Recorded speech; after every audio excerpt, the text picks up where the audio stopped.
A substitute to H.R. 7233, offered by Mr. Hudson of North Carolina.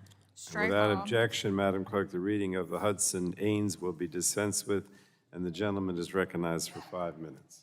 Thank you, Mr. Chairman. I'd like to offer an amendment in the nature of substitute on H.R. 7233, the Keeping Incarceration Discharges Streamlined for Children and Accommodating Resources in Education Act, also known as the Kids Care Act.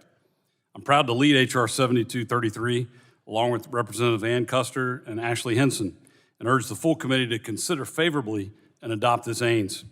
This bill was reported favorably from our Health Subcommittee by a vote of 32-0, and I hope for a similar support today. The Kids Care Act would support kids as they transition out of incarceration by having state Medicaid programs establish a plan to conduct physical, mental, and behavioral health screenings for eligible children prior to release from prison. After the screenings, these children would then be offered a referral service to seek additional help, support, and services based on their own specific needs. The bill also aims to improve school-based health services. Currently, elementary and high schools have the ability to provide and receive reimbursement for certain health services carried out within the school system. However, we've heard from school administrators that this submissions and claims process is burdensome, disjointed, and confusing, essentially making it unworkable.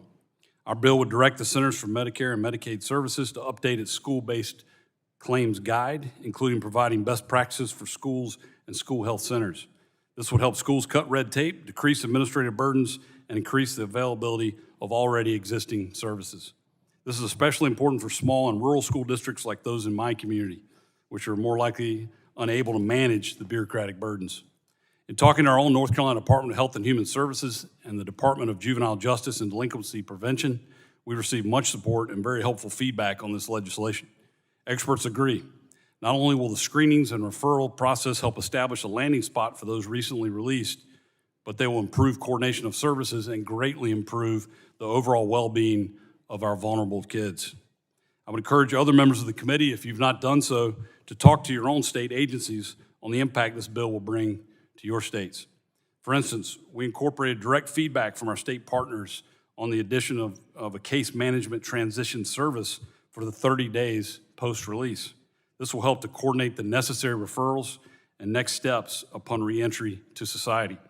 During our Health Subcommittee, we also incorporated amendments from Representative Eshoo, as well as Representative Blunt Rochester and Burgess, that would continue the goal to ensure our kids have access to health care.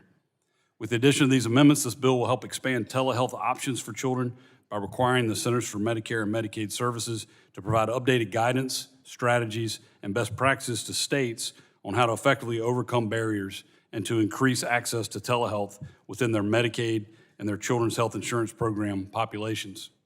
In addition, it will provide clarifying guidance and best practices to states to ensure they're providing appropriate and comprehensive access and coverage of available mental, emotional, and behavioral health services for children. This bill will also incorporate provisions of the Due Process Continuity of Care Act, led by Representative David Trone, Tom Emmer, Mike Turner, and Paul Tonko.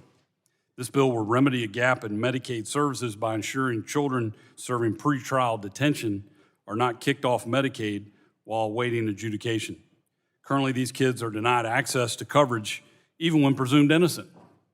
This conflicts with our constitutional right to due process, particularly when it applies to kids, which is why this policy was endorsed by the major county sheriffs and National Sheriff's Association, among others.